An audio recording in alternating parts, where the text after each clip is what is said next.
It goes real deep. We got to start looking at history and seeing who's who. See, we've never differentiated ourselves from other black people. So when somebody's black, we're like, that's us. But they on some other shit, man. They have been on some other shit. Let me tell y'all something deep too, man. A lot of folks don't know this. Down in Central America, now we know in the 60s, you had a lot of in the late 60s, you had the immigrant wave coming in from South America and Mexico. But even farther down than that, around the Honduras area, you had British Honduras. British Honduras in 1961, there was a big hurricane down there. And one of the hugest hurricanes in the history of that area, 1961, British Honduras. Wiped out a lot of people, made a lot of people homeless. A lot of those people from British Honduras came to Los Angeles. Okay, we're talking history here. A lot of them immigrated to Los Angeles because they were displaced. Now that there were people from that area in LA, they kind of had a lifeline. They had a family line from LA to that area. In 1973, that area, British Honduras, was named Belize. It was renamed Belize. Okay. In 1981, Belize, they got their independence, early 80s. So a lot of Belizean people came to LA. LA is full of Belizean people, especially South Central in particular.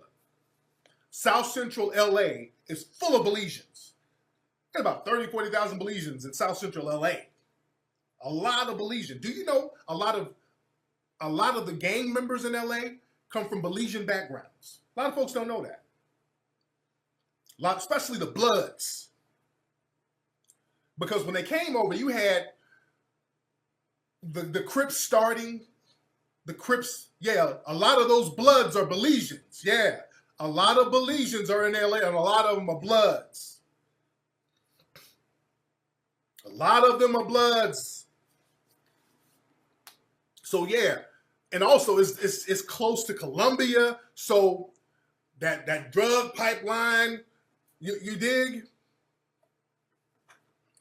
But a lot of Bloods come from Belizean backgrounds and some Crips too. I think some of the Harlem Crips, some of them were founded by some of those Belizean immigrants, from what I remember. It was the Harlem Crips. I know very few Crips, but a lot of Bloods have Belizean backgrounds.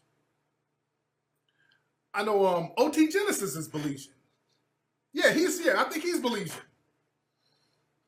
Also, a lot of Belizeans went to Chicago. A lot of Belizeans went to Chicago in the 60s too, in the 60s and the 70s. A lot of them went to Chicago. And a lot of other immigrants started to come into some of these urban areas in the 60s and 70s. So now, remember, you got some of these immigrant groups, especially in Belize, they have their own cultural differences there. You got the Creoles and the Garifus, I forgot, certain types of different immigrant groups within Belize, because Belize is a very small country and it's surrounded by these other Spanish countries. So it's a lot of mixtures there and a lot of beefs and differences and stresses and stripes and shit down there. So remember, a lot of folks come over, they come here with some of that same tribalism within their culture. So again, Garifuna, right, thank you. That's the word, yeah, Garifuna, yeah. So remember, a lot of folks come over and we're another tribe. We're another tribe to them. So a lot of time when niggas start beefing, there's nothing for a motherfucker to blast this dude. That's nigga, he ain't me. That nigga's from another tribe. So that's when we see all these immigrant groups come over, people who believe they're from other tribes. See, we're on some, hey, our brothers, black on black crime, but they're like, I'm Creole. I'm from a whole different tribe than that nigga. I'll blow his fucking brains out. So somebody slid me a book. It was called City of Quartz. And it was about this cat, Mike Davis. I just got out the county jail and I was reading it and I seen a map. And and it had 1972 LAPD's gang hotspots. And I saw my neighborhood on there, and I got like proud.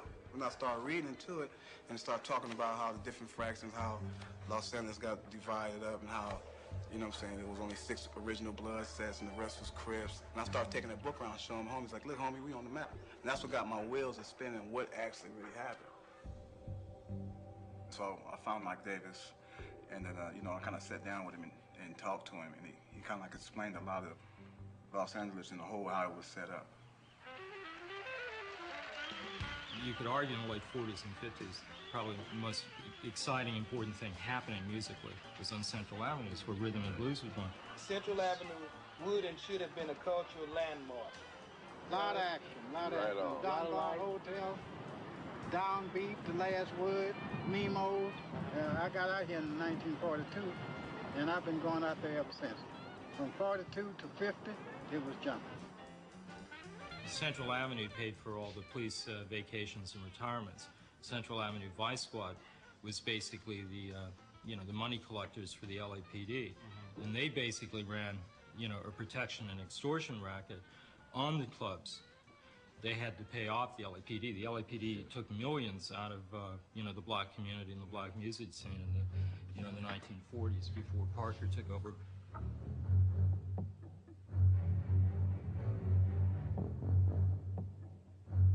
Under Chief Parker's reign, he declared war on race mixing on Central Avenue and set about deliberately to destroy, you know, the most vital music scene in the country.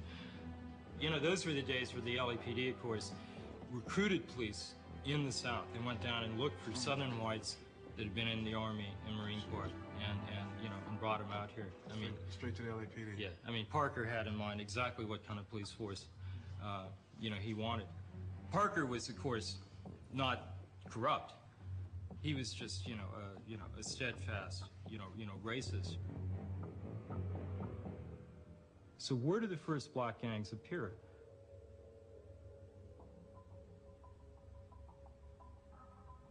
Well, if you start reading through the files of the old California Eagle, which was a magnificent community paper, the major African-American paper in LA, from 1946 to 1950, there was a really powerful civil rights movement in Los Angeles, and people were fighting to break out of the Central Avenue ghetto, to move south of Slauson, to move to the west, beginning to more integrate the high schools. Compton was white, you know, great part of South Central was white, Inglewood was white, Gardena was white. First black kid to move into that area moved on 62nd and Hooper in 1946. There were Italians, there were Germans, there were Russians, Armenians, Lithuanians, what they call Croatians and Serbs.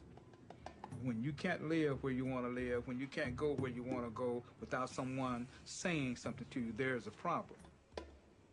Then every day I was called names with no brothers and sisters, so I began with a bad attitude.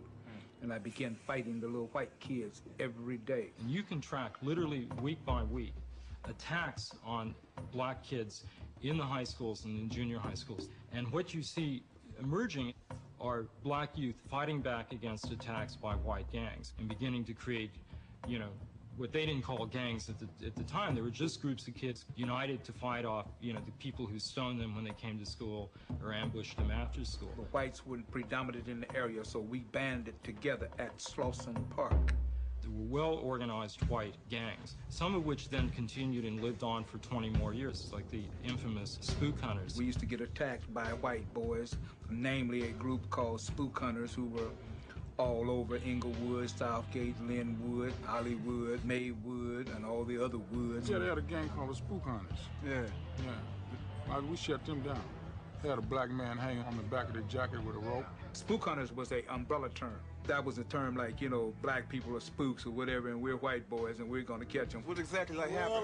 Well, the white boys in them 41 Fords cut down, would ride by and call you all nigger, this, that, and another. And we fought with them. Once I learned about these white gangs, I learned about the response to these white gangs. A gang called the Slausons, a gang called the Farmers, the Businessmen, a gang called the Gladiators. These were all black gangs. And I learned about these famous gang members back then. I started to hear about Bird and about Chinaman and these are Slausons, and it dawned on me, and me and my buddies on the block, we're in the Slauson area, so it's starting at the end of grammar school. We said, well, we're gonna be Slausons. We are from the South, so when we come to the city, we was confused about prejudice. Racism and prejudice was the order of the day. It happened every day. We couldn't go there, we couldn't go here, we couldn't go that. So I call us, we're not gangs, we are the pioneers that open up Los Angeles where that we can be in Centinela Park, where we could be across Crenshaw. And Gardena, and Inglewood, Gardena. these existing gangs of Slausons, the gladiators, the businessmen, who kind of like fought the white boys throughout the city. Then there's no white boys to fight. Jesse Owens Park used to be called Sportsman's Park. From 61 to 63, we fought the white cats from Inglewood because they said that blacks couldn't come swimming in the swimming pool. So eventually we got the park. Eventually the name changed, not because we were the toughest or the baddest, but because after, during those 60s, it was the white flight movement, and they started leaving anyway.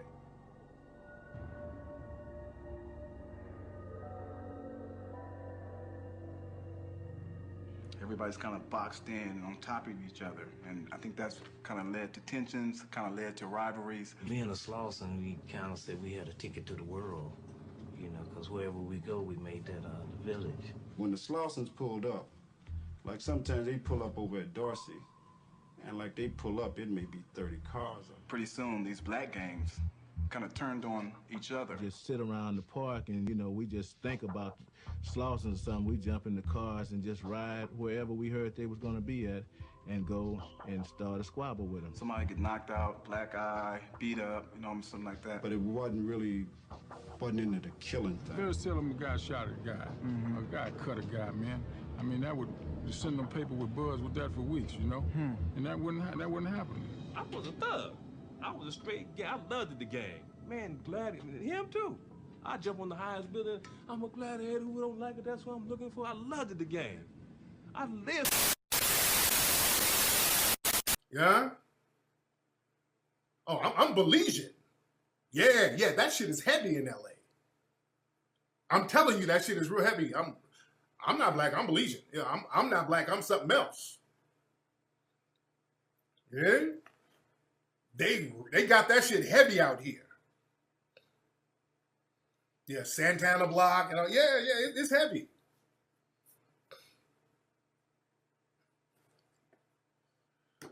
So, I'm Taino. That kills me. Motherfuckers be talking about they Taino and all this shit. It's crazy.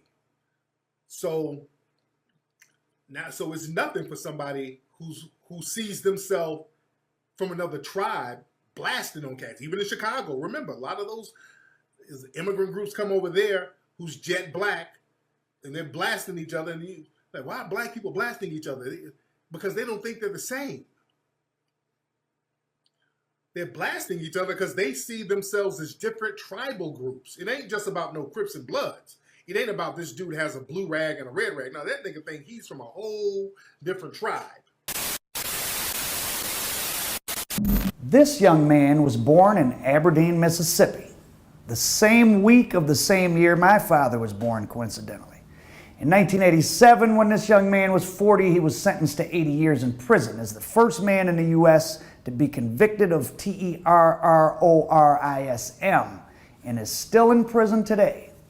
In between those bookends, Jeff Fort took control of one of Chicago's most infamous street organizations and changed its name to one that denoted peace, prosperity, people, and power. Larry Hoover was born on November 30th, 1950 in the city of Jackson, Mississippi. At the age of 4 years old, Larry's parents moved his family to Chicago, Illinois, and from that point forth, Larry and his new hometown would become... July 1904. Berkeley County, South Carolina. A man named Kit Bookard was lynched for arguing with a white man who had molested Bookard's sister.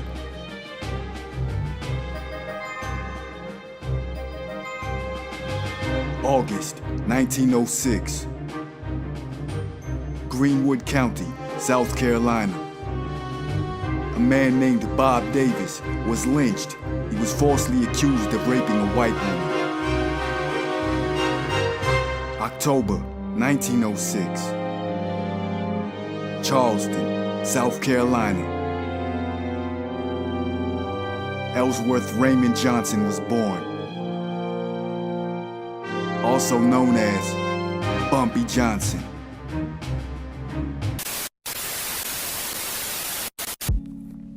What it do? This is your brother Bishop of Bishop Zone TV, where critical thinking and logic still exists, believe it or not. And today I gotta touch on this topic that I've been seeing. It's kind of brewing here and there.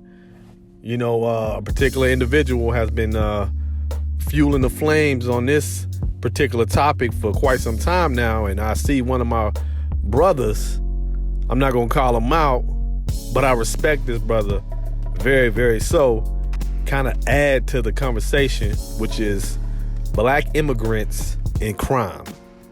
So let me just start off by saying this. The individual who I'm specifically talking about, who has been spreading this misinformation and exaggerations, has been no other than the Negro's favorite champion of the decade, Tariq Nasheed. Yes, Mr. Mink and Slide has been spreading this information that immigrants, black immigrants in particular, have been bringing a lot of crime into black communities in America. I'm not making this shit up. He's actually said this on several platforms. Now, you know what? Why even beat around the bush? First of all, I got mad love for this brother. Mad love. So this is not no disrespect. This is just conversation. But what inspired this video is a brother I respect, I highly respect, who goes by the name of Search for Uhuru. He goes by Dynast. And in his 2 recent videos, he agreed with something that Tariq said about black immigrants coming to America, and that conversation had something to do with crime in black communities. Now, I like to be fair and honest. Dynast was not agreeing with exactly what Tariq was saying as far as, or he wasn't using the narrative that black immigrants are coming to black American communities and wreaking havoc and causing a lot of the crime in predominantly black communities. What he agreed with was, why are black immigrants, or should I say certain individuals, certain immigrants, have been using the excuse that because black immigrants have moved into predominantly black American communities, that they have assimilated into a culture that is quote unquote a black American culture. Therefore, this is the reason why certain individuals exhibit a certain type of degenerate behavior towards people that look like you and me. That is what Search for Uhuru, that was his point. And I'll put links below so you can check out his actual videos to get it from the horse's mouth. The problem I have with that is Tariq is not necessarily saying that. He might have said that in one particular video, but a lot of his messaging is that black immigrants are the ones that's causing all this destruction. They're causing all this mayhem. They're causing a large influx of crime in our communities. And I think one mistake that even my brother Dynast used was he used clips from New York City. It's been well known that New York City is home to the most immigrants, specifically black immigrants in the United States. I mean, it's just a melting pot of different of immigrants all together. No matter if they're black, white, Asian, whatever. However, there's more to the United States of America than LA and New York. And first of all, we got to get some things straightened out, because what I like to deal with is facts. I know y'all Negroes don't like that. Y'all Negroes like sensationalism and escapism. Sensationalism and escapism and the lack of accountability. Now, this video is not to say that Black Americans, which I'm a Black American, it's not to say that Black Americans are negative or bad or worse than Black immigrants. That's not the point of this video. Which, me saying that is not gonna even matter anyway, because y'all don't give a fuck. Normally, y'all only think emotionally. Again, Bishop Zone TV is where critical thinking and logic exist. What I'm basically saying is this, that African Americans, this is America, we are the overwhelmingly majority in this country. And outside of New York and LA and a couple of other coastal cities in this country, we could go down the list: Miami, Orlando, Washington, D.C. Black immigrants only make up a small minority of people amongst Black people in this country, or a small percentage of Black people in this country. I believe Pew Research stated that 1 out of 10 people that identify as Black in this country are Black immigrants. That's 1 out of 10. 1 out of 10. And if it wasn't 1 out of 10, it was 1 out of 9. You know, I'll put the stuff up here for y'all to check it out. So let's break down New York, because in New York right now you have a lot of certain issues going on with some of these young cats out here, and I'm not going to speak too much in detail about it, because that's above my pay grade. I'm not no gangster. I'm not no thug. I'm not into the subculture of what I consider to be, honestly, unfortunately, degenerate behavior, gang culture. I'm not into that. And for the record, majority of Black Americans are not into gang culture. Even if gang culture, which is a subculture, has been popularized within our community, majority of Black people are just everyday average working citizens. That's it. Not everybody is that consumed in the subculture of gangsterism, but it is prevalent to an extent, or prevalent as far as popularity, and that is a problem that I'll speak on later. With that said, let's break down New York real quick, because my brother Dynast brought up New York. What's happening in New York, where you have a lot of these different cats in these gangs who have immigrant backgrounds, has been going on since New York has been established as a city, dating back to even the 1700s. What am I talking about?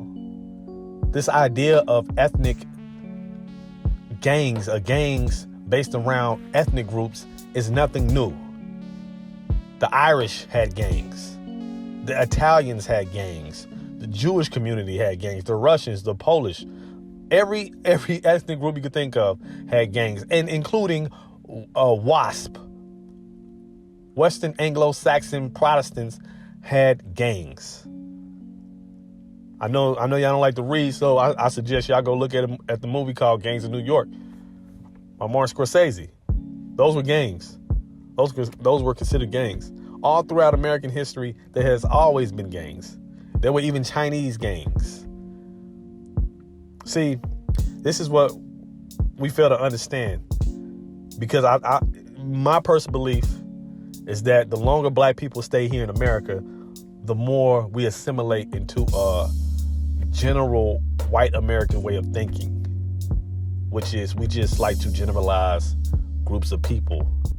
See, America has always had a problem of breaking groups of people that seem, quote unquote, different down on an individual basis. Yes, there are criminals that are second or even first generation immigrants. They exist. Not all Nigerian Americans are aspiring doctors, engineers with, bachelor degrees and stuff. There are Nigerian Americans who are involved in criminal activity, just like there are any group of people that are involved in criminal activity. So to suggest or to imply that what's going on in New York is a major problem, it's nothing new. Again, when you look at, take for instance, and I'm using movies because, like I said, y'all don't like to read. Think of Malcolm X. Remember Malcolm X? And remember when Malcolm X went to Harlem? Remember that you had brothers in criminal activity that were of Caribbean descent. You had that going on in, when was this? The 40s, the 50s, the 30s, Harlem Renaissance era. But guess what? You had a lot of black Americans that were migrating from the South, that moved up north and started organizing gangs, organizing in criminal activity. That's how you get gangs. This is human nature. No, not one group of people in this country and damn near on this planet is exempt from criminal activity. Now, why am I doing this? Now, why am I having this discussion? That's nothing new. It's just a different format, but it's the same thing, right? What you have is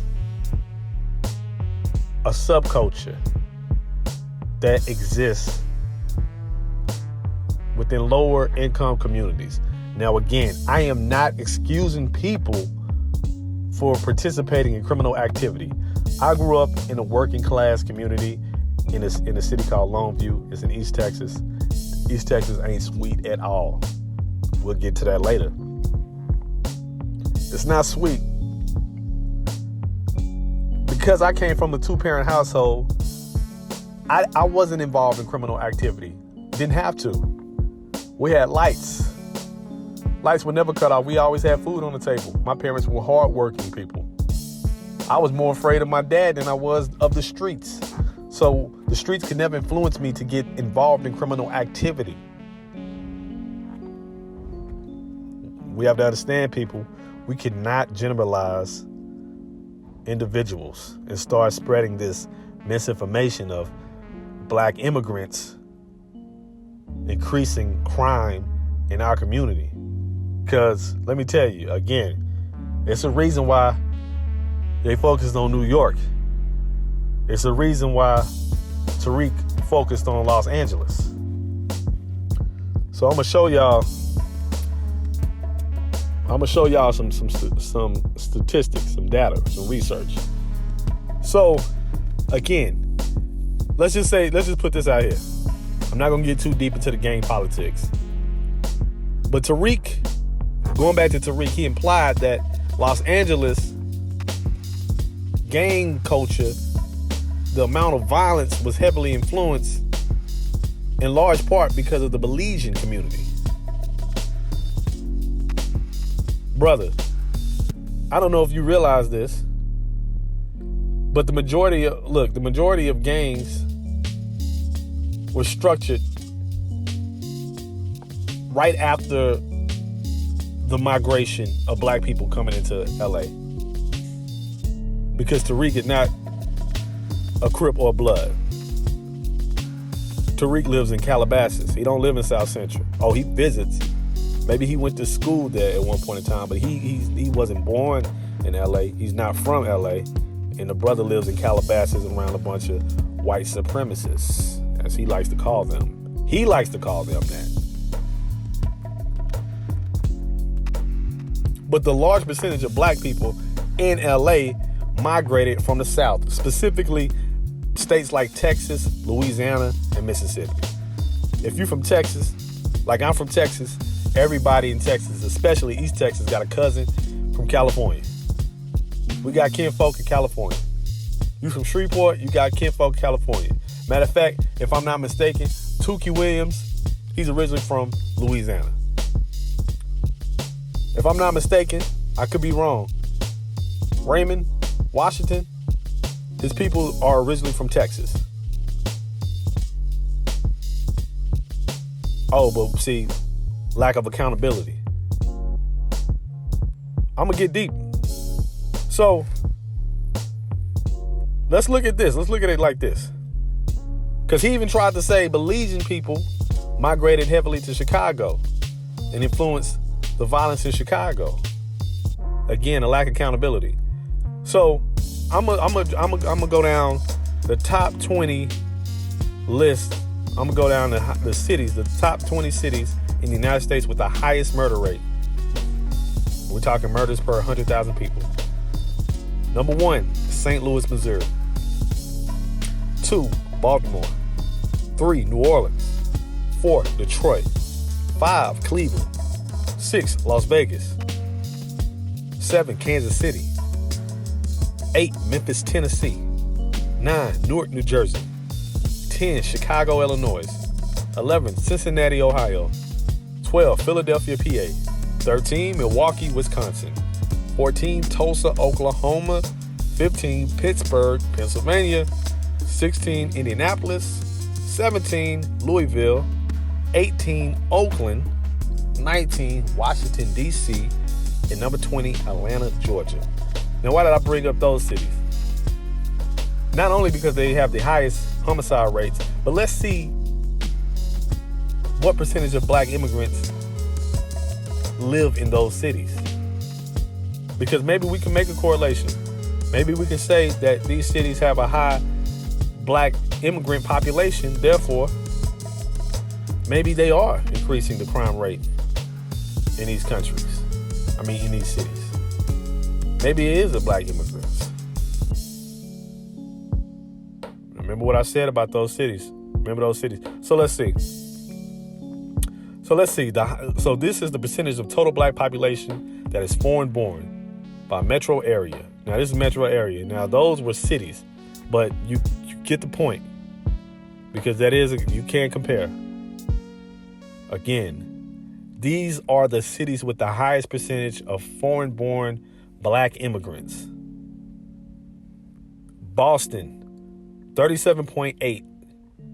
Miami, Fort Lauderdale, 35.4. New York City, 29.4. Minneapolis, St. Paul, 28.0.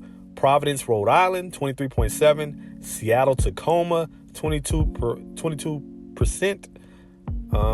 Orlando, 19.7. Hartford, 18.9. Denver, 17.0. Washington, D.C., 15.9. San Jose, 15.0. Columbus, Ohio, 13.8. Portland, Oregon, 13.8. Austin, 10.6. Houston, 9.6. San Diego, 9.5. Dallas-Fort Worth, 9.5. Phoenix, 8.9. Los Angeles, 8.6. San Francisco, 8.4. Tampa, 8.4. Atlanta, 8.1. Las Vegas, 8.1. Baltimore, 7.6. Philadelphia, 7.4. Cincinnati, 6.8. Kansas City, 6.6. Indianapolis, 6.3. Raleigh, 6.1. Jacksonville, 5.8. Charlotte, 4.9. Chicago, 4.2. Riverside, California, 3.8. St. Louis, 3.0. Detroit, 1.7. New Orleans, 1.5. Memphis, 1.3%. Did y'all hear what I said? I'm not gonna go down the list. You should have heard it. You got it. Those percentages are the total amount of black immigrants in those particular metropolitan areas. Some of the most dangerous cities in America have a black immigration percentage lower than 8%. Lower than 8%, y'all. Some of the most dangerous cities in America. St. Louis. St. Louis, for one, is the most dangerous city in America. Only 3.0% of the black population are immigrants. New Orleans, only 1.5%. Detroit, only 1.7%. Memphis, only 1.3%. Chicago, only 4.2%. But there's so many Belizeans. Tariq wants you to believe. Philadelphia, 7.4%. Baltimore, 7.6%.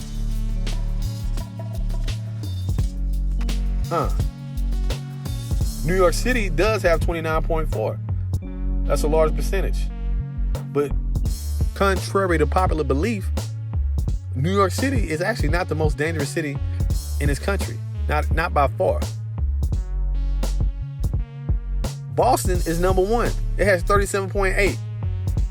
On the low, if you actually look up Boston, Massachusetts, if you look them up, they're like really kind of like the African diaspora, because they have a significant amount of African Americans, so-called FBA, Caribbean, and continental Africans.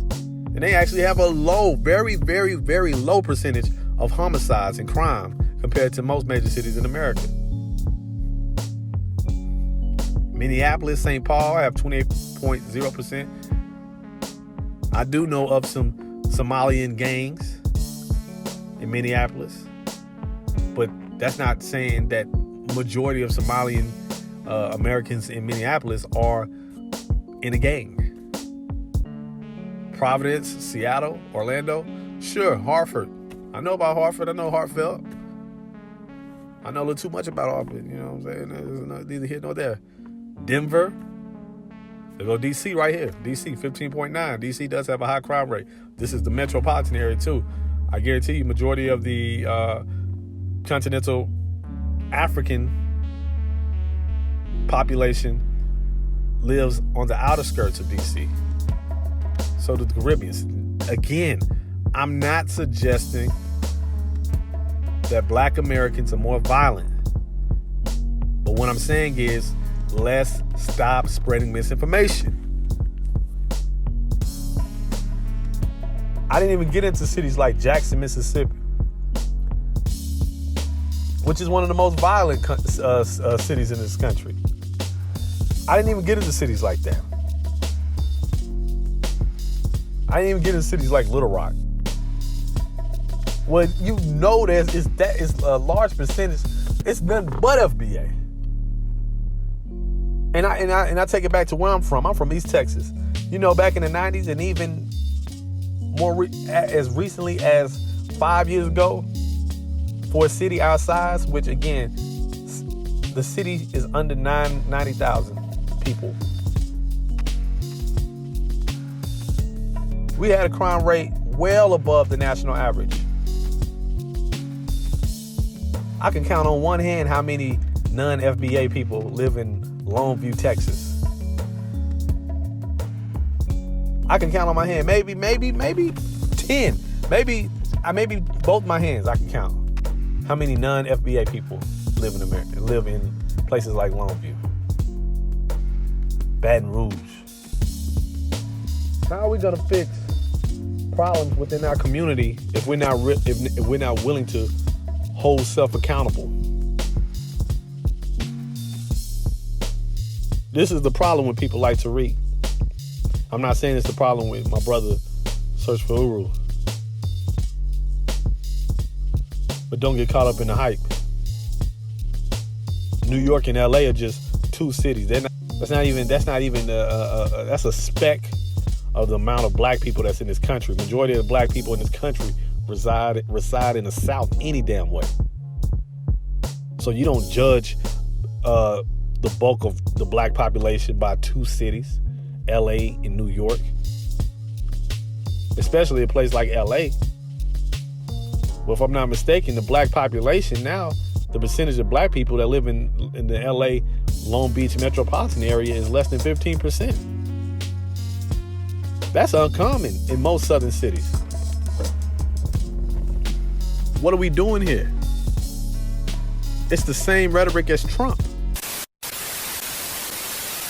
180,000 illegal immigrants with criminal records ordered deported from our country are tonight roaming free to threaten peaceful citizens.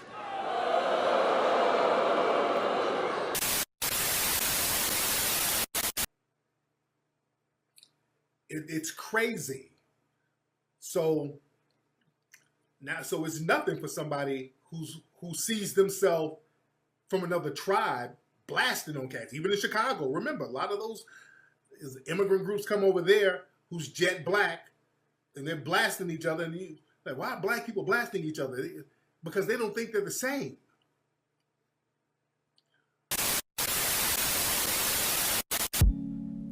And before you go off this, nah, because it is the black immigrants. You did it to your own people, too. You do it to your own people. Y'all so FBA when it's convenient, but only when it's convenient. Case in point, 2005, Hurricane Katrina, New Orleans. Uh-oh. Well, see, y'all like to make exceptions. Shout out to my New Orleans people. Because I've heard some disparaging comments from so-called ADOS people that New Orleans is like, they not really ADOS. Y'all need to get on them. Hey, shout out to the NOLA. Hey, shout out to the 504. Y'all need to get on them. Get on them. Nah. I'm just saying, I've heard some of that. I've heard some of that from some brothers. They look at New Orleans people differently. And that's probably because New Orleans is one of the most African cities in America. Culturally. The African culture is so undeniable in New Orleans that it just kind of, it makes certain people feel some kind of way, you know? But when Katrina happened and a lot of New Orleans people were migrating to other cities, rightfully so, when you get a lot of people that move to a particular city, crime will go up when you have certain individuals that are involved in that type of lifestyle. Now, a lot of people tried to paint every New Orleans resident transplant as a villain. That wasn't the case. And a lot of times in places such as Houston, it was New Orleans people beefing with other New Orleans people. And Houston wasn't completely innocent either. But see, that's the point I'm making. It's always them. It's not us. It's not self. It's them. They the problem. After Hurricane Katrina, it's New Orleans people that's increasing the crime rate. They're increasing the crime rate. Remember that. In Atlanta, New Orleans people was going to projects. They were going into projects. Doing shootouts. But before then, y'all was telling me Bankhead this, Bankhead that. Bowen Homes. Shouts out to the ATL. No disrespect, but y'all was telling me that was the most dangerous projects way before New Orleans people started coming over there. Y'all was bragging about that shit. Houston, y'all was bragging about that shit. I know Houston was on some player shit too. But in the 80s, Houston at one point in time was considered the murder capital of the world. Fifth Ward hard heads. It's some real head busters. A lot of New Orleans people were moving to cheaper housing in a section southwest Houston. Before New Orleans people moved there, they were calling it, just like in Atlanta, how they call Atlanta SWATs, Southwest Atlanta Too Strong. They were calling Southwest A-Leaf Texas SWATs too. Had nothing to do with being sweet. Hello? Oh, but when something new arrives, then it's different. They're the problem. Don't want to hold yourselves accountable for shit. You always want to point the finger at somebody else but yourself. Y'all did it. And even to this day, crime is going up all over America. And you still have some Houstonians that want to sit here and blame New Orleans people for the crime that's going up. These niggas are born and bred in Houston talking about some New Orleans people. Like niggas just, when they kill somebody, they leave a trace of gumbo a trail of gumbo at the crime scene. Like, come on, man. Y'all eat y'all own up. In the beginning of the pandemic, a lot of people in Atlanta was doing the same thing. Because Atlanta was open. So what did a lot of Atlanta people start saying? Man, they coming. And you got all these people coming from Chicago, St. Louis, Detroit. And they starting shit. They killing people. They doing this left, right. But y'all the ones talking about the trap. Y'all was the ones talking about trap. Oh, peaceful trapping. Bricks. Y'all were talking about bricks. Oh, peaceful trapping. My bad. I'm sorry. I'm sorry, Atlanta. And I got love for Atlanta. Y'all try to act like these places are paradises. Even if you're saying they're the crime rate is increasing, guess what? They're adding to an element that already exists. Fix the goddamn problem that exists. Therefore, it won't be nothing to add to. Again, it's not me saying or giving an excuse for why people, and again, it's not even about immigrants. That the point I'm making is people like to look at things that are different and use that as the blame. They like to point the finger as, aha, I got you. Because people lack accountability. No, you niggas sound no different than when a woman say it's men. Men is the fault. Men are the reason why I can't find nobody. Nah, it's you. It's you, sister. In this a certain demographic and community that a lot of people don't want to address. And Tariq knows that. Because if Tariq really believed in his heart that it was the Belizeans that were causing the massive crime in predominantly black communities in LA, his ass would have moved to Baldwin Hills then. Because at least he's around majority of his people, but he chose to live around the white folks in Calabasas. And here's another interesting thing about Tariq and how he tried to pin black immigrants as this angst in the black community for bringing violence into the community. Where was all that energy when he invited Nipsey Hussle to his talk show? When he was riding Nipsey Hussle's coattail on his talk show, where was all that energy? Where was all that anchor baby energy? I mean, the brother was sweating Nipsey Hussle so hard, rest in peace. I mean, Tariq got his little scared ass out in LA when Nipsey was murdered, talking about he paying respects to Nipsey Hussle. But if you listen to some of the stuff that Nipsey Hussle was saying, especially in relation to his homeland, when he was talking about the dynamics of Africa and America, it's no different than the shit that he talks against when it comes to these other so-called anchor babies. These continental Africans. See, the dude is picking and choosing. First of all, he picking and choosing because he know that Nipsey Hussle was well connected in LA. And he wouldn't say none of that shit to Nipsey Hussle in his face because Tariq already know. They would have seen his ass. Again, this is why he stays in Calabasas. He don't stay in Baldwin Hills. He don't stay nowhere near a large percentage of black people. The only time he see black people is when he's getting money out of black folks. When he's doing movie premieres. Trust me. I know. Somebody who used to be involved in the activist community here in Houston, in 3rd Ward specifically, if the man did show up, he might have showed up at Shape Center, did a meet and greet, and got the fuck on. You know what I'm saying? I'm not saying he should be at CUNY Homes or anything else like that, 5th Ward or Southwest. I'm not suggesting he be, hanging around out and about in Trinity Gardens or anything like that. I'm shouting out random H-Town hoods, what it do. But quit the bullshit. If Nipsey Hussle was still alive, well, he wouldn't have smoked for Nipsey Hussle because, like I said, he knows Nipsey Hussle would slap the shit out of him. But it's just funny to me how he started amping the anti-immigrant rhetoric up after Nipsey Hussle passed away. Oh, but he was one of the cool ones. He was one of the soldiers, huh?